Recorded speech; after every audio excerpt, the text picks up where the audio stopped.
आकाशवाणी गोरखपुर से प्रादेशिक समाचार।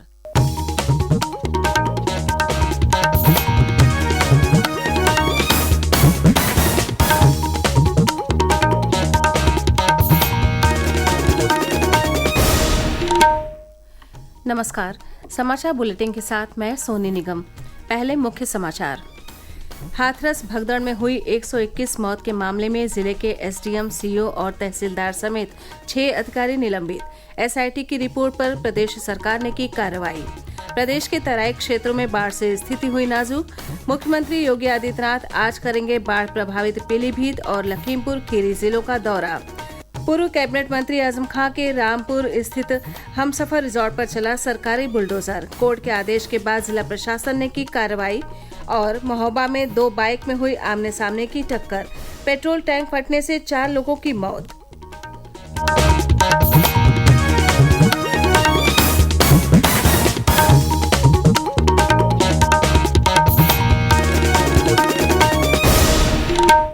अब समाचार विस्तार से।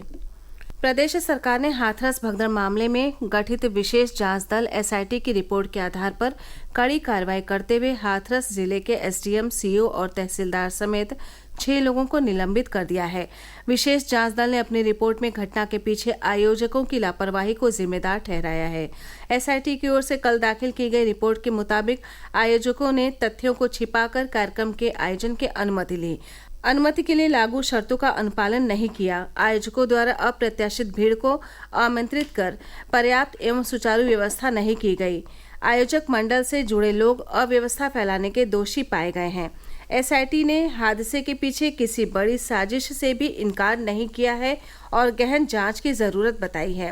रिपोर्ट में कहा गया है कि स्थानीय एसडीएम, सीओ, तहसीलदार, इंस्पेक्टर, चौकी इंचार्ज ने अपने दायित्व के निर्वहन करने में लापरवाही बरती। एसआईटी की संस्तुति पर राज्य सरकार ने सिकंदरा राव के एसडीएम, पुलिस क्षेत्राधिकारी, थानाध्यक्ष, तहसीलदार समेत चौकी इंचार्ज कचौरा और चौकी इंचार्ज पोरा को निलंबित कर दिया है। हाथरस के सिकंदरा राव में 2 जुलाई को भोले बाबा के सत्संग में भगदड़ से 121 लोगों के मौत के मामले की जांच के लिए राज्य सरकार ने 2 सदस्यीय एसआईटी गठित की थी। एसआईटी ने 2, 3 और 5 जुलाई को घटनास्थल का निरीक्षण किया था। जांच के दौरान कुल 125 लोगों के बयान लिए गए, जिसमें प्रशासनिक एवं पुलिस अधिकारियों के साथ आम जनता एवं प्रत्यक्षदर्शियों के बयान भी शामिल हैं। प्रदेश के तराई क्षेत्रों में बाढ़ से हालात खराब होते जा रहे हैं। मुख्यमंत्री योगी आदित्यनाथ केंद्रीय मंत्री जितिन प्रसाद के साथ बाढ़ से सबसे अधिक प्रभावित क्षेत्र पीलीभीत और लखीमपुर खीरी जिलों का दौरा करेंगे। हवाई सर्वेक्षण करने के बाद उनका बाढ़ पीड़ितों से मिलने और इन इलाकों में चल रहे बचाव एवं राहत अभियान की समीक्षा करने का भी कार्यक्रम है। हमारे संवाददाता की एक रिपोर्ट। पीलीभीत, टनकपुर और पीलीभीत मैलानी रूट पर आज लगातार तीसरे दिन भी ट्रेनों का आवागमन बहाल नहीं हो सका है। शहर में जगह जगह जल भराव के कारण आज भी स्कूल बंद रखे गए हैं। पीलीभीत से दूसरे जिलों की ओर जाने वाली कई सड़कें पानी में डूबी हुई हैं और यातायात बुरी तरह प्रभावित है। 5 ग्रामीणों को कल वायुसेना की मदद से सुरक्षित स्थानों पर पहुंचाना पड़ा और पानी से भरे इलाकों में तमाम लोगों ने छतों पर शरण ले रखी है। जिले में 1 लाख से ज्यादा लोग बाढ़ से प्रभावित हैं। राज्य में गंगा, कुआनो, घाघरा, राप्ती और शारदा नदियां खतरे के निशान से ऊपर बह रही हैं। नदियों का जलस्तर बढ़ने से संत कबीर नगर, देवरिया, बाराबंकी, अयोध्या, फर्रुखाबाद और शाहजहांपुर जैसे अन्य जिलों पर भी बाढ़ का खतरा मंडरा रहा है। राज्य सरकार बाढ़ प्रभावित इलाकों में 24 घंटे बचाव और राहत अभियान चला रही है। पहली बार राहत और बचाव कार्य के लिए संपूर्ण नेपाल सीमा पर एनडीआरएफ, एसडीआरएफ और पीएसी फ्लड बटालियन की 3 स्तरीय तैनाती की गई है। सुशील चंद्र तिवारी, आकाशवाणी समाचार, लखनऊ। प्रदेश में 6 जिलों के 200 से अधिक गांव बाढ़ से प्रभावित हैं, जिनमें से अधिकतर तराई क्षेत्र के हैं। बदायूं में हो रही बारिश एवं नरोरा बैराज से पानी छोड़े जाने के कारण गंगा नदी उफान पर है, जिससे बदायूं के कचला गंगा घाट पर बाढ़ का पानी आ गया है। अयोध्या में सरयू नदी खतरे के निशान से 12 सेंटीमीटर ऊपर बह रही है और 1 सेंटीमीटर प्रति घंटे की रफ्तार से लगातार बढ़ रही है। जनपद की 3 तहसीलों रुदौली, सोहावल और सदर के तटीय क्षेत्र के लगभग 18 गांवों पर बाढ़ का खतरा मंडरा रहा है। प्रशासन ने तटीय क्षेत्र के लोगों को सुरक्षित स्थानों पर पहुंचने का निर्देश दिया है। श्रावस्ती में कल जल शक्ति मंत्री स्वतंत्र देव सिंह ने राप्ती बैराज पहुंचकर बाढ़ग्रस्त क्षेत्रों का दौरा किया। श्री सिंह ने कहा कि बाढ़ की स्थिति को देखते हुए प्रशासन को अलर्ट रहने को कहा गया है। पीलीभीत में शारदा और देवहा नदी में आई बाढ़ का पानी शहर से लेकर गांवों तक में पहुंच गया है। बाढ़ में बच्चे फंसे 5 लोगों को वायुसेना के हेलीकॉप्टर से रेस्क्यू किया गया है। नेपाल में और उत्तराखंड में लगातार हो रही बारिश पर नजर रखी जा रही है। राहत आयुक्त कार्यालय की परियोजना निदेशक अदिति उमराव ने बताया कि पीलीभीत के बिनौरा वन क्षेत्र में 7 लोगों को भारतीय वायुसेना ने आज सुबह रेस्क्यू किया है। हम स्थिति के बारे में जागरूकता फैलाने के लिए हर गांव में राहत चौपाल का आयोजन कर रहे हैं। अभी वर्तमान में जिन जिलों में हम ज्यादा क्लोजली सिचुएशन को वॉच कर रहे हैं वो पीलीभीत, लखीमपुर खीरी, बहराइच, बाराबंकी, सिद्धार्थनगर, तो नेपाल से इनफैक्ट एडजॉइनिंग जितने भी एरिया है तराई के वो सारे जनपद हम वॉच कर रहे हैं। इसके अलावा बलरामपुर, गोंडा, श्रावस्ती, बदायूं, हापुड़, शाहजहांपुर, कुशीनगर, गोरखपुर, बलिया, मुरादाबाद, बस्ती, ये सभी जिले हैं जो हाई अलर्ट पर हमने रखे हुए हैं। वहाँ का प्रशासन भी निरंतर फील्ड पर है और कर रहा है कि कहीं कोई सिचुएशन बाढ़ की उत्पन्न न होने पाए, या हो भी तो वहाँ कोई जनहानि अनिवार्य रूप से न होने पाए। उधर मौसम विभाग ने प्रदेश में अगले 3 दिनों के लिए भारी बारिश का ऑरेंज अलर्ट किया है।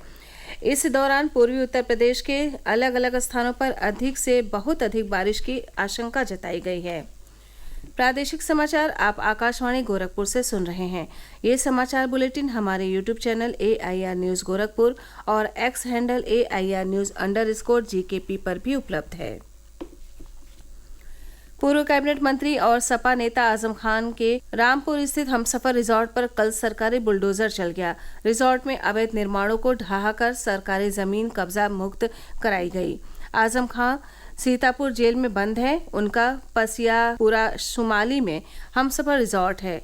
उन पर आरोप था कि ये रिजॉर्ट खाद के गड्ढों की जमीन पर बना है। इस मामले में शहर विधायक आकाश सक्सेना की शिकायत के बाद जिला प्रशासन की तरफ से ही तहसीलदार सदर की कोर्ट में वाद दायर किया गया था।